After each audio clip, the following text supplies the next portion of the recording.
Boa tarde a todos que nos escutam. Então hoje o tema que nos foi incumbido é o câncer no homem. Eu chamei de o sexo frágil, mas achei mais politicamente correto a gente chamar de gênero vulnerável. Será que é isso mesmo? Os homens, sabidamente, vivem menos que as mulheres. Aliás, por isso nascem mais meninos do que meninas. Todo mundo sabe disso. Os homens podem até ser durões, mas eles são menos duráveis. E no câncer não é diferente. Os homens morrem mais de câncer. As estimativas no mundo geralmente têm mais incidência em homens, a mortalidade é maior, mas, por outro lado, eles não se sentem vulneráveis a essa doença. Os homens também correm mais riscos também de contrair essa doença, o câncer. Eles não procuram ajuda, geralmente não seguem recomendações e têm medo de descobrir doenças. Então, eu acho que vocês já viram sobre câncer, e sobre o homem, toda essa diferença cultural, antropológica do comportamento deles. Mas hoje, o que tem isso a ver com o câncer no homem? É um tema negligenciado. O Brasil ficou com pouca produção científica. Em 40 anos não teve um artigo sobre câncer relacionado ao homem, só câncer na mulher, câncer da criança. De 1937 a 84 nada foi encontrado e mesmo hoje ainda pouca publicação tem sobre esse assunto. E ainda com reducionismo à genitália, câncer de pênis, câncer de testículo, câncer de próstata, como se o homem fosse só isso. Mas na verdade, a epidemiologia do câncer mostra de que o câncer no homem pode ser, o principal é o câncer de pulmão, depois o câncer da próstata, depois o câncer de cólon e reto, de estômago, de fígado, de esôfago, de bexiga, os linfomas e leucemias e ainda o câncer de boca. Então, claro, o câncer de próstata é importante, é o segundo, o terceiro, mas ele não é o único tumor que a gente deve falar quando fala de câncer no homem. Como fica no mundo inteiro a epidemiologia do câncer? Na verdade, essas aqui são as taxas, os países em vermelho são os países que mais têm casos de câncer, como a Austrália, toda a Europa e a Austrália, Nova Zelândia. Os laranjinhas, estão quase chegando lá, como o Brasil, a Argentina, o Uruguai, como os Estados Unidos, tem uma alta taxa, que é mais de 360 casos para cada 100 mil habitantes. Isso é incidência de câncer. E a mortalidade vermelha é toda a parte de Rússia pelo uso do tabaco, como vocês vão ver. E aí a África do Sul também. Enquanto aqui a incidência é vermelha nos Estados Unidos, a mortalidade é mais baixa. Ele é um dos países que conseguiu reduzir mortalidade por câncer, que é a coisa que interessa no câncer, é a gente aumentar a sobrevida ou reduzir a mortalidade. Se um país não reduz a mortalidade, ele não está fazendo o que a gente sabe na ciência que pode reduzir essa doença. A mortalidade, então, no câncer do homem, o principal disparado é o câncer de pulmão. E por que a gente só fala de câncer de próstata? Por que nós não falamos sobre câncer de pulmão? Se ele é o que a maior incidência e a maior mortalidade é por esse tipo de câncer. Por que será?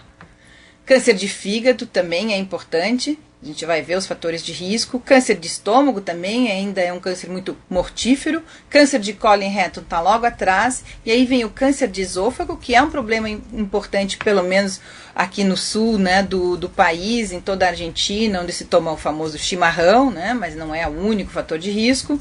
O câncer de próstata ali é o sexto, sétimo, mais comum em mortalidade. Depois vem as leucemias, o câncer de pâncreas, o câncer de bexiga e os linfomas.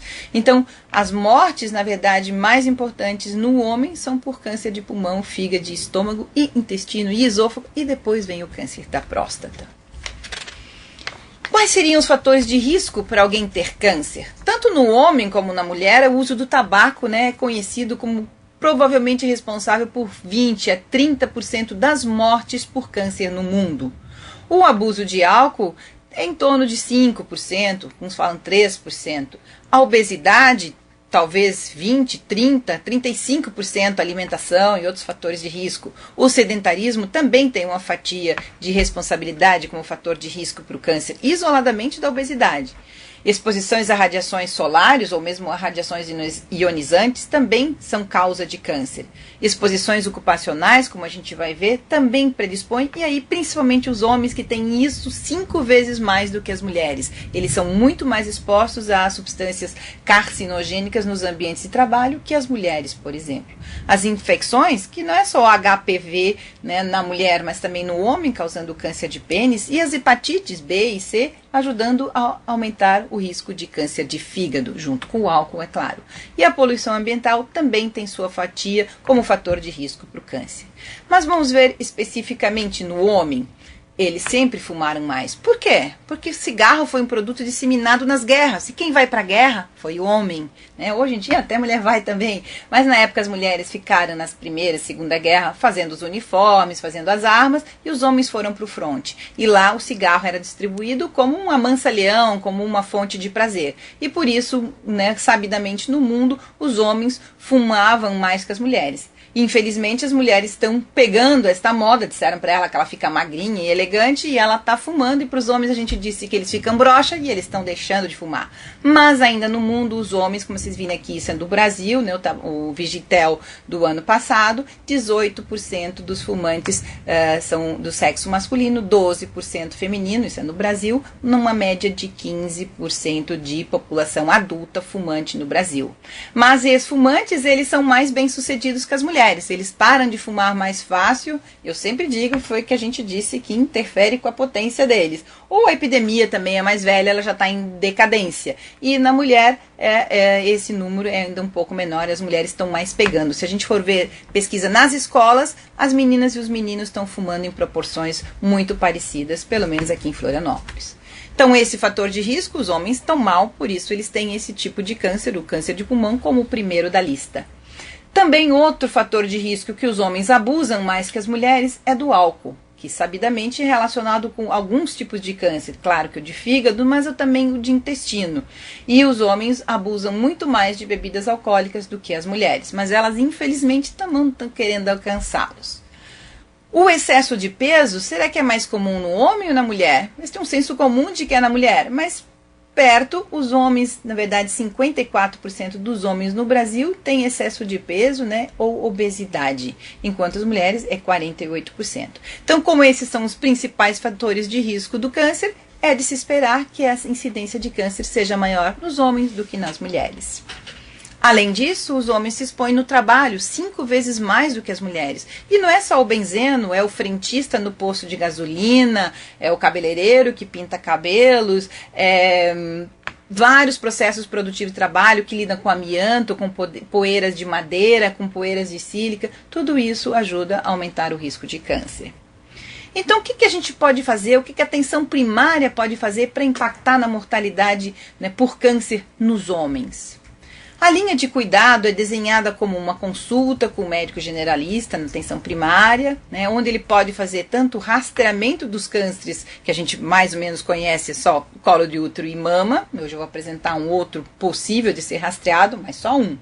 O diagnóstico precoce, quando possível, e aí depois a sequência de consultas, né, com especialistas e a investigação, geralmente os exames, né, já na média complexidade, aí o diagnóstico também na média complexidade e o tratamento, né, químio, cirurgia, radioterapia, imunoterapia, hormonioterapia, nos centros de alta complexidade. Mas eu acho esse esquema de linha um pouco insuficiente para explicar a doença câncer. E eu vou dar a tarefa para vocês de olharem vocês como responsáveis por quase metade desse círculo. A atenção primária tem papel na promoção da saúde, na proteção das pessoas, por exemplo, com vacinação, e a vacina da hepatite protege contra o câncer. A prevenção, quer dizer, evitar a doença, o que é esse conceito? O que eu posso fazer para evitar o câncer? Depois o diagnóstico, pelo menos a suspeita do diagnóstico. Claro que depois os tratamentos geralmente são média ou alta complexidade, mas cuidados paliativos, ele pode também ser feito na atenção primária, e aí tem uma setinha saindo, que seriam os pacientes que vão morrer, né? Mas também paliativos não significa só cuidado do paciente terminal, ele pode ser para tratar a dor de um paciente no início de um câncer e a reabilitação, e aí vem os sobreviventes, e a gente sabe que pelo menos 40, 50% das pessoas hoje sobrevivem mais do que 5 anos com o seu câncer, e novamente entra o papel da atenção primária em cuidar dessas pessoas, né, que são devolvidas de uma estação de cuidados de alta complexidade para a atenção primária, para a promoção da saúde, para proteção e prevenção. O ciclo do câncer não termina, né, ele é contínuo. As pessoas que sobrevivem vão precisar novamente da atenção primária, porque elas não podem ficar num centro de alta complexidade para sempre. Então, quase metade desse círculo, começando com a promoção da saúde, né, tem papel para atenção primária, na proteção com as vacinas tem também, na prevenção também e no diagnóstico precoce. Então, vamos um a um. A promoção da saúde. O que é isso? Eu sempre comparo a promoção da saúde com aquele elefante que cada um vai palpando um pedaço e diz que é o rabo, é a orelha, é a perna, né? Promoção da saúde são, na verdade, as estratégias para diminuir a vulnerabilidade a uma doença, e no câncer a vulnerabilidade até a própria morte, né? E os riscos da saúde, com muita comunicação com a população e a mobilização dessa mesma comunidade. Não se faz promoção da saúde para os outros, se faz com a população, com a comunidade, né? Articulações principalmente para mudanças de contexto, tão amplos como ambientes, né? O ambiente urbano, a mobilidade, tanto urbana como social, né? Ascensão social, diminuição da pobreza, dos índices de pobreza, mudar um bairro, mudar uma cidade, para ter opções mais saudáveis também, como as mais fáceis de adotar, seja a sombra de uma árvore, seja comer fruta e verdura, né? Seja reduzir os efeitos nocivos e aumentar a opção por as opções mais saudáveis, mais fáceis. Isso eu como defino promoção de saúde. Claro que os impactos são a longo prazo, mas no controle do câncer, a promoção da saúde tem papel fundamental se a gente quer evitar essa doença no futuro. Ainda no controle, que uns chamam de promoção da saúde, o Brasil adotou um pouco isso, mas controle de fator de risco é um pouco menos do que promoção de saúde. Mas vamos lá, o que é o controle do tabaco, o principal fator de risco do câncer? A OMS tem uma fórmula chamada Empower, que significa empoderar, que é monitorar o uso do tabaco nas populações. Então, como eu disse, a gente pode ver nas escolas quantas crianças, meninos e meninas, lá no 9º ano escolar, já experimentaram cigarro. A gente pode ver na população adulta. É 18% no homem, é 12% na mulher, a média é 15% ou é 18% na minha cidade. Eu posso monitorar as políticas. Estão aplicando a lei de ambiente livre de cigarro, até protegendo o garçom, que é outro que pode ter câncer, né, por trabalhar num ambiente enfumaçado. Eu tenho que proteger a população da fumaça ambiental. Então, fazer com que o meu gestor da cidade, o prefeito, faça uma lei, ou algum vereador assine uma lei, né, proibindo o cigarro nos ambientes de trabalho, muitas vezes dos homens, né, que são os garçons, os caixas, né, nesse ambiente que a gente vai para lazer, mas onde eles estão trabalhando. Ajudar uma pessoa a deixar de fumar também é papel para atenção básica. Alertar dos perigos do tabagismo, que seja, já tem as advertências no março, mas também ajudar nas campanhas, no 31 de maio, no 27 de novembro agora, que é Dia Nacional de Combate ao Câncer, ou no dia 27 de agosto, que é Dia Nacional, né, 29 de agosto. Banir a propaganda, isso é tarefa do nosso Ministério da Saúde, aumentar os impostos também, mas o Empower são essas 6 medidas custo-efetivas que podem ser feitas, né, além da ajuda de parar de fumar, né, podem ser feitas no município para reduzir o tabaco. Então, mudando o contexto, mudando a aceitação do tabaco na sociedade. O rastreamento do tabagismo tem a nota A, né, ele é graduado com uma recomendação muito boa para atenção primária, então que pelo menos cada profissional, em cada contato com cada usuário, pergunte: o senhor fuma? Quer ajuda para deixar de fumar? E claro, se você ainda não se habilitou nessa tarefa, né, tem um telesaúde de uns 2 anos atrás, arquivado, sobre a abordagem e tratamento do fumante. Mas continuando, né, no controle dos fatores de risco para câncer, o controle do abuso do álcool. Será que o Brasil tem políticas públicas, tem a lei seca? Por que no nosso estado ela está mal aplicada, se nós somos quase campeões em acidentes associados? Florianópolis, no Vigitel, foi a cidade que mais teve associação de álcool com acidentes de trânsito, o primeiro lugar do Brasil. Então, cadê a nossa lei seca? Né? Ela serve também para o controle do câncer, mas principalmente na prevenção dos acidentes dos jovens. O rastreamento do abuso do álcool já não tão importante quanto do tabaco, talvez seja menos efetiva a ação da detecção primária, mas também não custa, né, às vezes rastrear o uso do álcool abusivamente, né, e recomendar os usos dos recursos da comunidade, como os AAs, né, os alcoólicos anônimos, ou até os CAPS AD, se forem disponíveis. E quanto ao controle dos fatores de risco no ambiente de trabalho, eu acho que é uma questão que a gente ainda precisa explorar muito no nosso país. Está escrita a diretriz para a vigilância do câncer relacionado ao trabalho, um trabalho fantástico, com anexos, com todas as formas de notificação, de como fazer isso, mas na prática, né, ele não saiu do papel. Ele foi lançado no 1º de maio do ano passado, 2012, e está lá aguardando que alguém comece a estudar e a praticar essa vigilância. Porque o Brasil, por exemplo, é o maior consumidor mundial de pesticidas. E as neoplasias hematológicas, alguns linfomas e leucemias estão relacionadas com essa exposição do agricultor. Os sinais e sintomas, para vocês saberem, a fadiga, febre, perda de peso, tudo isso associado, às vezes com equimoses, né, aquelas manchas roxas que aparecem, a sudorese noturna, os sangramentos na gengiva, ou na urina, ou mesmo nas fezes, associado no achado do exame físico com esplenomegalia, né, o baço grande, ou linfonodomegalias disseminadas. Então, o agrotóxico é o de consumo muito alto no nosso país, e as leucemias e linfomas têm escalado, né, nas neoplasias cada vez mais frequentes. Ainda de câncer ocupacional, a gente pode citar o câncer de estômago em trabalhadores da construção civil, em motoristas, metalúrgicos, quem trabalha em lavanderias a seco. Os sinais e sintomas, geralmente aquela dispepsia, né, que é a dor epigástrica, ou queixa de queimação, regurgitação ácida, náuseas, vômitos persistentes geralmente mais que 6 semanas, né, disfagia, dificuldade de engolir, ou uma perda de peso, ou, no exame, uma anemia ferropriva em homem com mais de 55 anos. Né? A idade do câncer é depois dos 50. Claro que existe câncer antes disso, mas a maioria das pessoas tem câncer entre os 50 e 65 anos de idade. Outro câncer ocupacional que a gente não pensa, câncer de pulmão, não é só relacionado ao cigarro, ou cigarro com mais algum fator no trabalho. 10% dos casos de câncer, então se eu tenho 100 pacientes com caso de câncer, por exemplo, que é o número que tem anualmente em Florianópolis, 10% são por exposição no local de trabalho, seja de encanadores, eletricistas, mecânicos, pintores, mineiros, funcionários de fábricas de fertilizantes, também de curtumes e até de gráficas.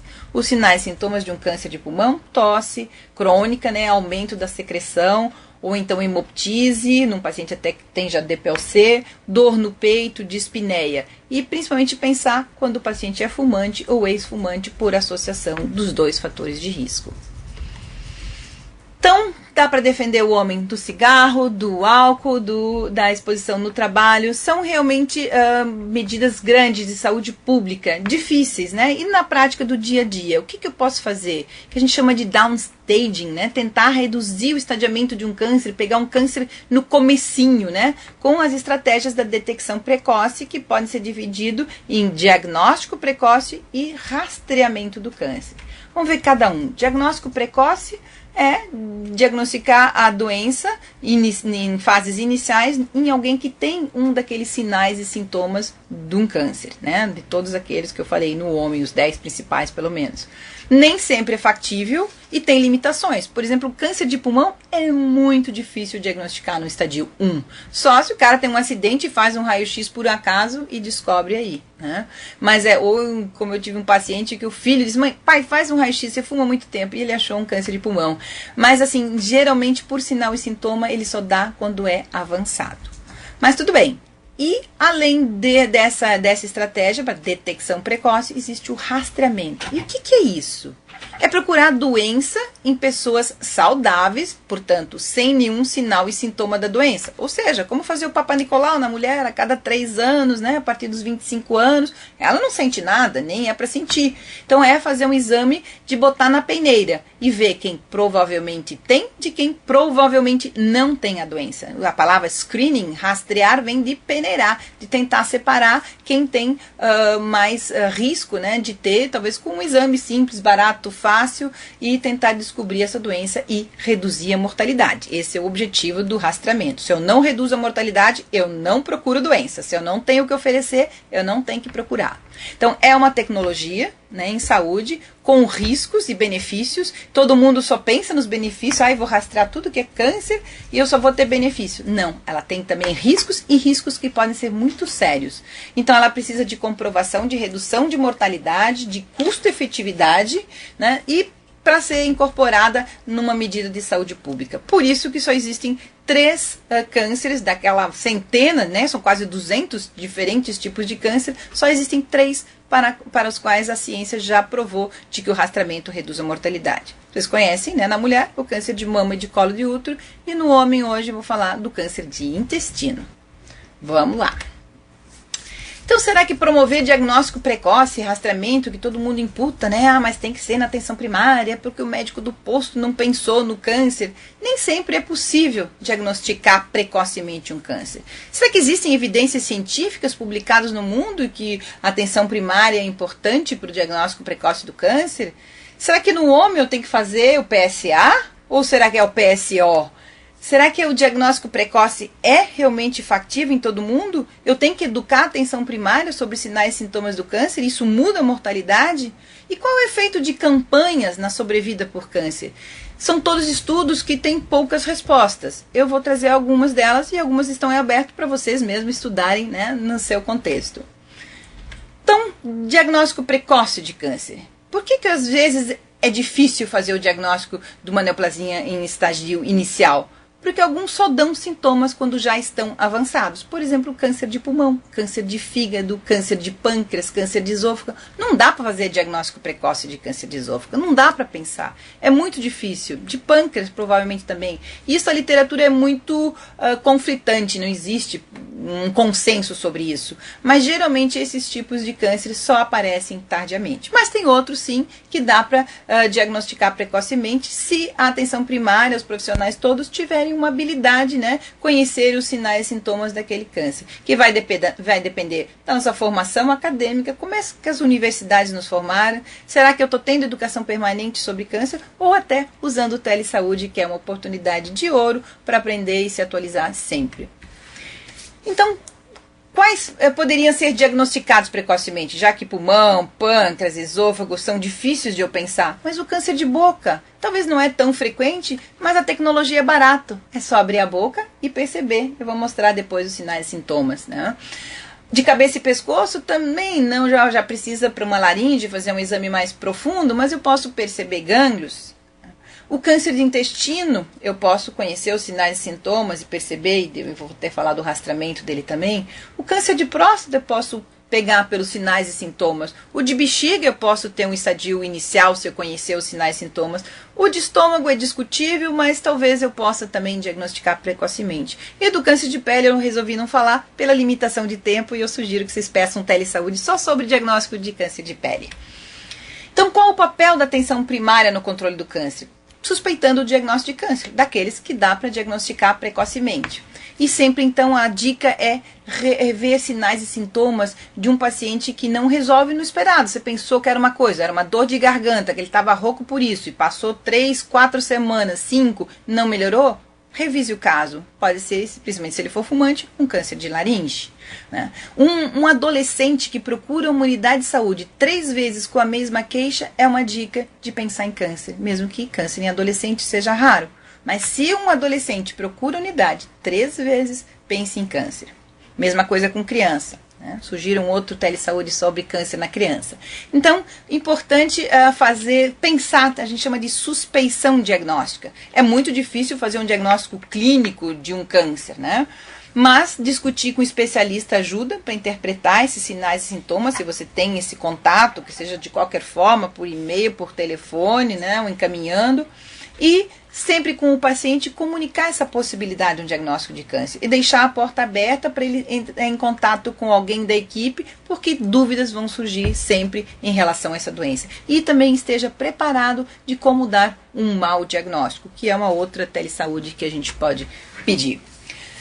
Qual o papel, então, da atenção primária no suspeição do câncer de cabeça e pescoço? Como eu disse, vou falar, mesmo que ele não seja dos mais comuns pela epidemiologia, porque a tecnologia é barata. Lesões brancas ou avermelhadas, que é eritroplasia ou leucoplasia, né, na boca, que não desaparecem por 6 semanas, com ulcerações ou não, com sangramentos ou não, edema, né?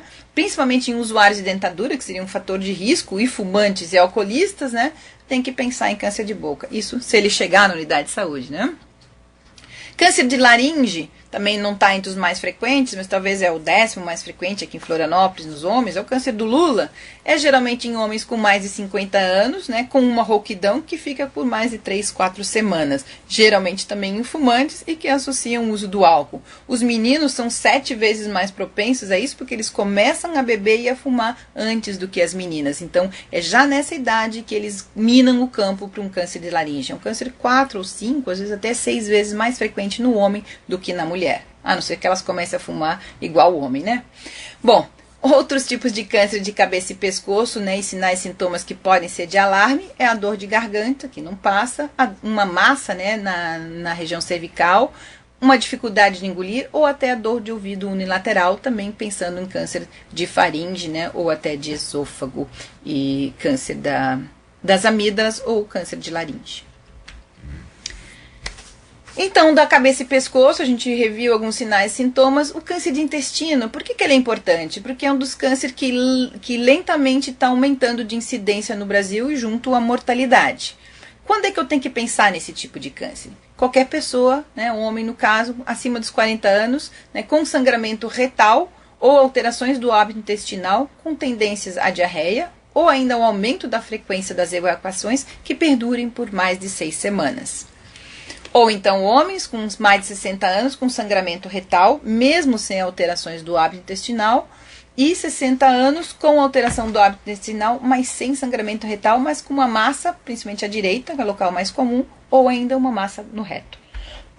Se esse paciente concordar, o toque retal pode ser feito, um hemograma solicitado, e se a hemoglobina está abaixo de 11, né, num homem, também pode se suspeitar de câncer de cólon reto. Então, como eu disse, é um câncer que vem aumentando de incidência, não só nos homens, mas também nas mulheres no Brasil, por todas as nossas mudanças culturais, de hábitos alimentares, sedentarismo e até o uso do álcool. Se discute em alguns países começar a rastrear como se faz para mama e para colo de útero. Porém, no Brasil é considerado pelo caderno de atenção básica número 29, né, sobre rastreamentos, de que o Brasil ainda não tem logística, né, não tem exame suficiente, ainda não está nem fazendo bem mama e colo de útero, então não vamos inventar de fazer outro rastreamento que é bastante caro. A OMS só recomenda para países de alta renda. Como é que eu faria esse rastreamento? Com que exame? A pesquisa de sangue oculto nas fezes, né? Com uma dieta de 3 dias, tem um método lá do guaiacolato, que parece que é o melhor. Anualmente, a partir dos 50 anos até os 70, 75, depende da população, né? Da longevidade dela. Ou uma indicação de sigmoidoscopia, aí pode ser cada 5 anos. Não tem ainda um consenso, os países de alta renda estão começando a fazer esse rastreamento. Os Estados Unidos, por exemplo, optou pela colonoscopia, uma a cada 10 anos, mas qualquer uma delas que o paciente optar, está feito, né? Qualquer uma delas pode pescar, né, pode rastrear esse tipo de câncer. E nos países que estão ofertando, os homens fazem tanto quanto as mulheres, mas a melhor estratégia que eles estão achando é primeiro convidar as mulheres a fazer o rastreamento do intestino e elas são incumbidas de trazer depois o companheiro, né, convencendo ele que não é tão ruim assim. E ainda mais se for só a colonoscopia cada 10 anos também não é uma coisa tão difícil de conseguir. E é um câncer que, se rastreado, tem uma redução de mortalidade bastante importante. Ainda câncer de bexiga, como eu falei que no homem, né, é importante, a bexiga fica pertinho da próstata, né, que todo mundo só fala de próstata, mas a bexiga é um câncer também nos frentistas, também em fumantes, né, também aos expostos aos ambientes de trabalho com substâncias que podem aumentar o risco de câncer de bexiga, como tintas, por exemplo, os pintores, até as cabeleireiras, né, aí tem as mulheres também, que podem ter por exposição ocupacional. Então, sempre em hematuras macroscópicas, em pessoas com mais de 40 anos, com infecção do trato urinário persistente ou recorrente, né, com presença de sangue, pensar num câncer de bexiga. Dor e dificuldade de urinar também podem ser sinais e sintomas. Câncer de testículo eu coloquei, apesar de não ser frequente, mas ele é um câncer do jovem, né? E um edema testicular unilateral, uma queixa de sensação de peso no escroto, ou ainda falar que tem um nódulo no testículo, que se palpou no banho, podem ser sinais de um câncer de testículo, que é um câncer altamente curável, às vezes mesmo em estadios avançados. Então aquele conceito que todo câncer tem que pegar no começo para curar, também não é verdade no câncer de testículo, mesmo com metástase. O Lance Armstrong tinha ele com metástase no pulmão e está curado até hoje. O câncer de pênis é um câncer muito associado com a pobreza, com a falta de higiene, né? Também é associado ao HPV, né? Os sintomas são ulcerações, sinais são ulcerações ou ainda massas na glande e no prepúcio. Ainda bem que é bastante raro, né? Mas só para constar, já que a gente está falando do homem, né? Todo mundo sempre só pensa nessas partes quando fala de homem, eu resolvi colocar. E o câncer de próstata? Qual é o papel da atenção primária no câncer de próstata? Na verdade, é só quando ele dá sintomas que se tem que procurar esse câncer. O rastreamento para o câncer de próstata foi um dos grandes erros da ciência nos últimos 25 anos. Mesmo o médico que descreveu esse exame deu uma reportagem, acho que foi para o New York Times, e falou The Big Prostate Mistake, que grande erro que a gente fez achando que o PSA, nesse teste, poderia reduzir a mortalidade por câncer de próstata. Então, nos últimos 25 anos, países que não fizeram rastreio, como a Inglaterra, por exemplo, têm a mesma mortalidade que os Estados Unidos, que avidamente fez o PSA e anunciou para todos os homens com 40, 50 anos que deviam fazer. Os dois grandes estudos na Europa e nos Estados Unidos não mostraram grandes reduções de mortalidade, estão mostrando uma frustração com o uso do PSA. Então, o que sobra para a gente fazer? É quando o homem vem com queixas de jato urinário irregular, com aumento de frequência na urina, principalmente a nictúria, né? A dificuldade de iniciar a micção, a hematúria ou perda de peso, principalmente em idoso, né? E se eu peço um PSA sim, porque ele tem sintomas e vem maior do que 3, lá pelos 50 ou 60, ou maior que 4 dos 60 aos 70, ou maior que 5 depois dos 70 anos, aí sim eu posso encaminhá-lo para confirmação diagnóstico e tratamento. O rastreamento com PSA não é recomendado como medida de saúde pública. Vocês consultem o caderno de rastreamento, aquele da atenção básica, acho que é de 2010, né? Ele fala bem isso e explica, né, que não teve redução de mortalidade. E rastreio, botar na peneira, é para reduzir mortalidade, senão eu não faço o exame.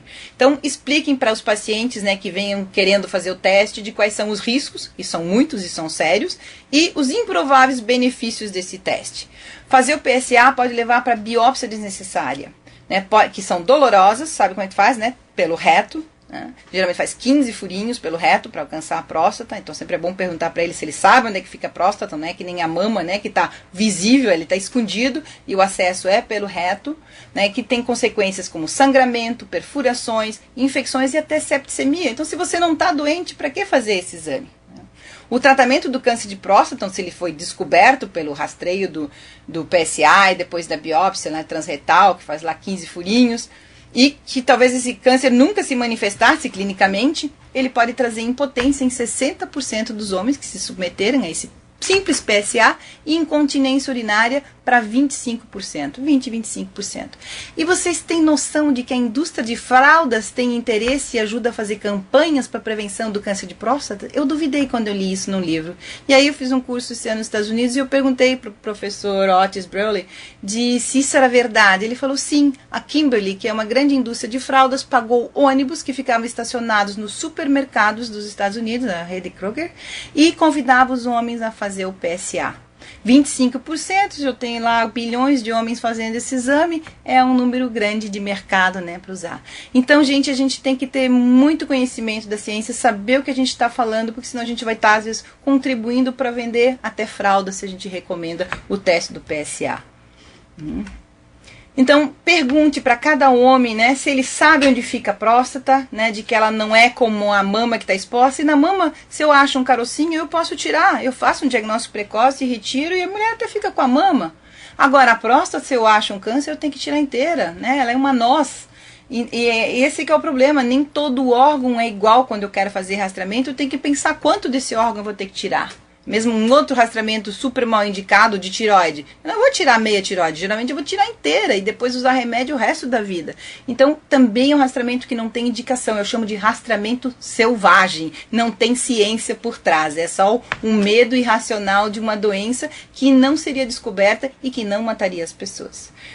Então, o PSA, né, se der alterado numa pessoa que teve a ideia de pedir esse exame, claro que tem pessoas que têm indicação quando na família o pai, o irmão, o tio, né, tem o câncer, ele está preocupado, mesmo assim ele tem que saber dos riscos, né, esse exame não é que é jogado fora. Nos pacientes que têm câncer, ele é usado porque ele pode ajudar a ver se tem metástase, faz um acompanhamento da doença, mas como saúde pública para a população saudável, ele não deve ser recomendado. Então expliquem, eu sei que nós estamos em pleno Novembro Azul e vocês sabem que Novembro Azul não é para falar de câncer de próstata, na verdade é para falar da doença, mas não para recomendar o PSA. O Brasil deturpou um movimento que começou acho que em 2003 na Austrália, que chama Movember, e que é para movimentar e para juntar dinheiro para fazer pesquisas para se achar um futuro teste para o rastreamento de câncer. Então, nunca disseram que o PSA é o exame que se faz para rastrear a próstata, que vai reduzir a mortalidade no homem. Isso é uma mentira, isso é uma deturpação que foi feita, infelizmente, no nosso país, empresas, né, até no passado, os sistemas de saúde ficaram anunciando. Isso não tem evidência científica. O Movember é um movimento para awareness, né, para a gente falar da doença e juntar dinheiro para pesquisas de instituto, e eles têm juntado muito dinheiro. Tem um TED Talk sobre o Movember, que é muito legal de assistir, de como eles começaram esse movimento, que agora está no Canadá, está nos Estados Unidos, em vários países da Europa, mas começou com 2 carinhas tomando cerveja no bar, né, e por que a gente não fala de câncer de próstata? Mas é para juntar dinheiro para pesquisa, quem sabe um dia a gente tem um Papa Nicolau, né, para próstata, fazendo na urina, algum teste genético, né, para descobrir esse câncer. Mas PSA é uma grande frustração e não deve ser recomendado para a população saudável. Porque se, por exemplo, a biópsia que ele vai ter que fazer, se o PSA der alterado, pode indicar a retirada dessa glândula e uma das formas de tratamento, que é a radioterapia, que tem sequelas, que é a hormonioterapia, que pode até matar ele daí do coração. É por isso que as estimativas de morte por câncer de próstata estão confundidas pelos tratamentos, né? Você mata ele de outra coisa e não de próstata, parece que reduziu o câncer a mortalidade por câncer de próstata.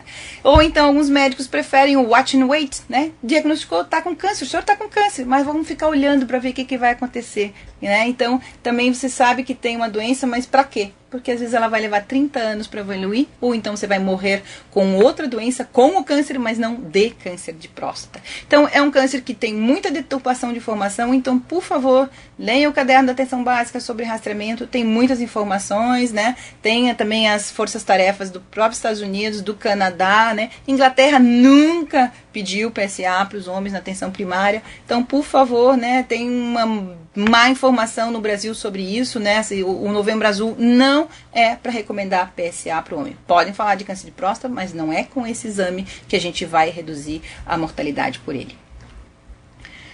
Os danos de rastrear são, acho que eu exagerei um pouquinho aqui, né? Mas, né, rastrear câncer de próstata superam os benefícios. Todo mundo só pensa em benefício de procurar câncer, mas os malefícios nesse caso superam. Impotência não é fácil de conviver e incontinência urinária pior ainda. E não é em 1%, é em 25%, em mais de 50%.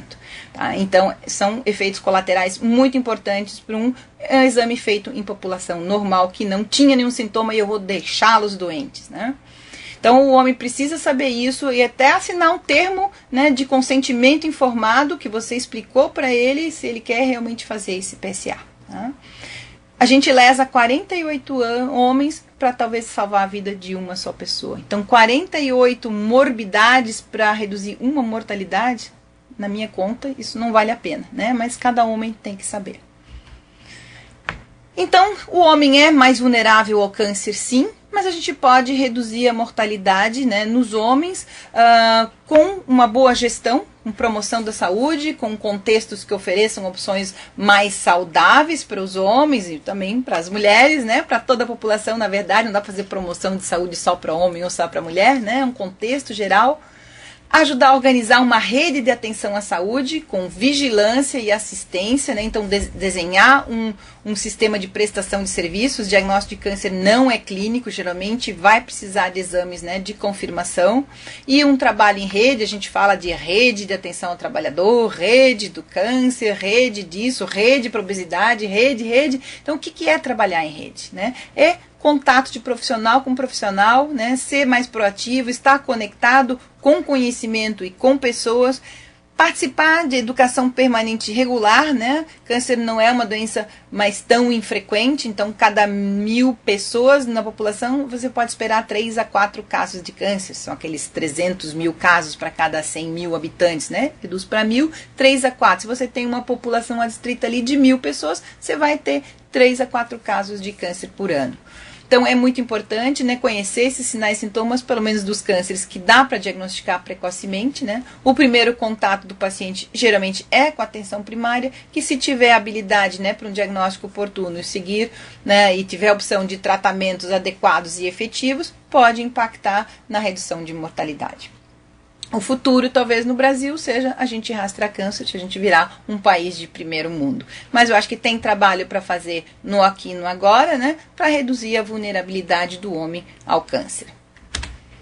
Então aqui tem umas referências bibliográficas, né, o Globocan, que é da IARC, que é a Agência Internacional de Pesquisa de Câncer, o site do INCA tem informações também sobre o rastreio de próstata e dos outros, no site do Ministério, na BVS também tem esse material, no site da OMS tem material sobre tabagismo, mas no do INCA também tem. Esse aqui é o endereço do caderno de rastreamento, né, um PDF, que acho que é 2010, e tem as diretrizes para vigilância do câncer relacional do trabalho, que acho que vale a pena explorar, e artigos, então, especificamente sobre a importância dos sinais e sintomas na atenção primária, e um bom trabalho do National Institute, né, da Inglaterra, que fala de como se encaminha, né, e quando encaminhar paciente com todas as suspeitas de câncer. E ainda o material da OMS, né, que é a aplicação dos conhecimentos para a detecção precoce do câncer, que é de 2007. Então, é isso. Estou disposta a algumas perguntas e respostas, se eu souber. Muito obrigada. Então, Criciúma perguntou, e o toque retal? O toque retal está indicado, né, na suspeita de câncer de intestino ou de reto e numa suspeita clínica de câncer de próstata. Então, eu só disse que não tem que rastrear, procurar doença em quem está saudável, mas se eu tenho uma suspeita clínica, sim, eu tenho que fazer. Para rastreamento, ele também não serve. O dedinho não é tão bom para diagnosticar um câncer só pelo toque, né? E a gente fala associado com o PSA, mas ele não reduz. O PSA é ruim, né? Ele tem chance de, mesmo quando o cara tem um câncer, ele dá normal, que seria o falso negativo, é quase 30%, né? E é os mesmos números mais ou menos para o câncer para o toque retal. A sensibilidade ao toque não é tão grande. O cara pode ter um câncer, né, pequeno, às vezes não acessível na parte que você toca pelo reto, né? E você diz, não, o senhor está bem, a tua próstata está bem. E não é verdade, ele pode ter um câncer, né? E então, os dois exames, mesmo combinados, também não servem para rastreio de próstata. Infelizmente, a gente vai ter que esperar o teste lá no xixi daqui a alguns anos, que vai ser rápido, barato, fácil e não vai trazer os malefícios que traz a biópsia de próstata, né? E a retirada da glândula. Blumenau gostaria de saber o que está faltando para os gestores pararem de fazer ações desnecessárias. Eu sempre digo que nós, cientistas, né, profissionais de saúde, sabemos muito pouco de política e os políticos não sabem nada de ciência ou de saúde. Então tem uma desconversa, a gente não fala uma língua do outro. E a gente é muito ruim em comunicar o que a ciência sabe e o que deve ser feito para a população. Ou talvez o gestor seja meio surdo, né? Então você tem que achar formas de levar para a gestão a informação que você tem. Você estuda, você sabe, então tem que levar esse tipo de informação de uma forma de que ele compre ideia. Ele sempre vai pensar que ele tem que ganhar votos com aquilo. Então, mas dá para vender ciência, né? E ganhar votos fazendo coisas decentes para a saúde da população. Então eu acho que assim, o cientista, nós temos que aprender a falar um pouquinho a língua que é importante para o político, e acho que o político nunca vai aprender ciência, porque eu duvido um pouco da capacidade deles. Mas tudo bem, eu acho que a gente é que tem que levar o tipo de informação que a população precisa, né? E a gente é que tem que aprender a falar a língua que é importante para o político, né? A gente é responsável por isso. Papanduva diz então, a estratégia seria a orientação sobre os sinais e sintomas e na presença deste intervir toque retal, PSA, Exatamente, que o câncer de próstata é um deles que está na lista que pode ser diagnosticado precocemente. Então a população deve saber desses sinais e sintomas, né? Talvez tão importante quanto o câncer de intestino. E se tem algum desses sinais e sintomas, homem geralmente com mais de 50, 60 anos, aqui em Floripa a média foi 67 anos os homens com câncer de próstata. Então é um câncer quase da terceira idade. Então se ele tem sinais e sintomas, sim, faz o toque e pede o PSA, porque você está pensando clinicamente, né? Eu não estou incomodando uma pessoa normal, oferecendo um exame que depois vai trazer sequelas para o homem saudável, né? Tem um material muito bom que é da ASCO, que é a American Association of Clinical Oncology, acho que Society of Clinical Oncology, que é uma ajuda para atenção primária, mostrar para o homem a utilidade ou não utilidade, né, do PSA. Então eles colocam em quadradinhos, tipo, em cada 1000 homens, quantos se beneficiariam, quantos teriam efeitos colaterais com esse exame. Então fica uma coisa visual, né, de você mostrar para o paciente. E sempre então pedir para o paciente pensar na consequência. O senhor quer um PSA? Tá, eu entendo que o seu irmão teve câncer de próstata, mas é o seguinte, o senhor vai ter esse teste, se ele der alterado, aí o senhor vai passar por uma biópsia, né, e essa biópsia tem também consequências, e depois da biópsia, se der um câncer, esse câncer, né, ele pode ser um câncer extremamente lento, vai levar talvez 30 anos, se eu já tenho 60, lá pelos 90 que ele daria os sintomas, e ele talvez não fosse lhe incomodar nunca, né, na sua vida. Mas se o senhor quiser procurar, né, também, claro, tem a chance de o senhor ter o mesmo câncer do seu irmão, do seu pai, do seu tio, né, e o senhor ser salvo. Mas a maior chance é de a gente causar mais malefícios do que benefícios. A gente não tem ainda, infelizmente, a ciência não tem um bom exame para oferecer para rastrear câncer de próstata.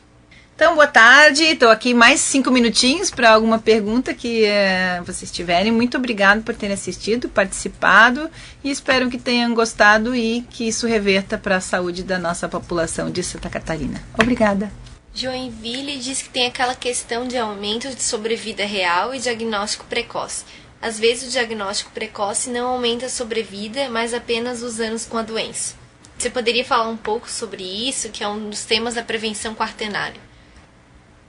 Sim, exatamente. Na verdade, se cria o lead time, que é como assim, eu diagnostiquei a doença antes, aí parece que a pessoa sobreviveu mais tempo, né, com essa doença. Isso é muito comum em câncer de mama, mas na verdade eu só puxei para trás a hora que eu diagnostiquei o câncer, né? Eu não esperei ele dar sinais ou sintomas, né? E rastrei lá um câncer com uma mamografia, né? Ou mesmo no intestino existe, até com melanoma isso existe, mas tem uma redução de mortalidade. Claro que isso é muito importante, prevenção quaternária é um assunto quente hoje, a gente está criando doentes, muito impulsionado pela indústria farmacêutica, né? No caso da próstata também vender Viagra é negócio, né? Com 60% de impotência que esse exame causa, né, que a retirada da glândula causa. Então, assim, a gente tem que ter muito cuidado. Eu acho que a gente tem que ir fundo na ciência, saber bem o que a gente está fazendo, porque tem muito interesse comercial, né? O lead time é isso, é você diagnosticar antes e contar, aumentou a sobrevida por câncer de mama, aumentou, né, a sobrevida por câncer de próstata.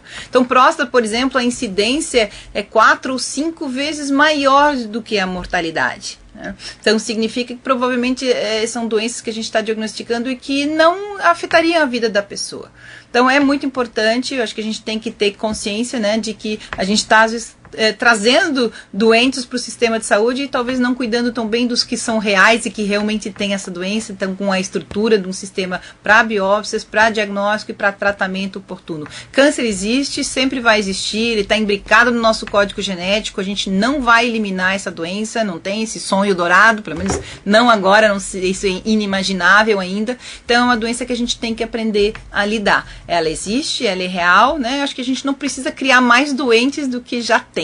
Né? Então realmente ficar procurando selvagemmente câncer de tireoide, câncer na próstata com exames que não são, né, nos guidelines, não são diretrizes que a gente não tem que indicar, não precisa criar mais doente que tem canceroso o suficiente para a gente dar conta. Criciúma diz que a TC para rastreamento de câncer do pulmão está acontecendo uma pesquisa nacional com 1000 tabagistas. Fonte Jornal do Almoço. Exatamente. Nos Estados Unidos se aprovou rastreamento para câncer de pulmão, né, com tomografia, porque com raio-x já, né, tinha falhado, não foi suficiente. Provavelmente a gente vai ter sobrediagnóstico também de câncer de pulmão, alguns talvez nunca evoluiriam, né, mas eles têm recursos, eles acham que isso vai reduzir a mortalidade. É um câncer que não dá para diagnosticar precocemente, não só aquele que faz raio-x por outro motivo, e eles estão indicando. Eu acho que é muito cedo para a gente fazer esse tipo de estratégia no Brasil. Acho que a gente tem muito para avançar ainda no controle do tabaco. Estados Unidos faz rastreamento de pulmão porque eles não assinaram a Convenção Quadro, eles não são partidários do controle do tabaco porque eles ganham dinheiro da indústria do tabaco. Aqui no hemisfério sul, a gente ferra os trabalhadores com os agrotóxicos, né, desbrotante, desfoliante, inseticida, herbicida, fungicida, que se usa para plantar a folha do fumo, né, principalmente em Rio Grande do Sul e Santa Catarina. Então a gente danifica a saúde desses trabalhadores, mas o grosso do dinheiro, mais de 90%, ainda vai para o hemisfério norte, né, vão para as grandes companhias de tabaco em Londres, na Espanha ou nos Estados Unidos. Então os Estados Unidos não têm interesse em controle do tabaco, eles querem o lucro que essas indústrias ainda dão, né, para a economia deles. E eles vão rastrear o câncer de pulmão.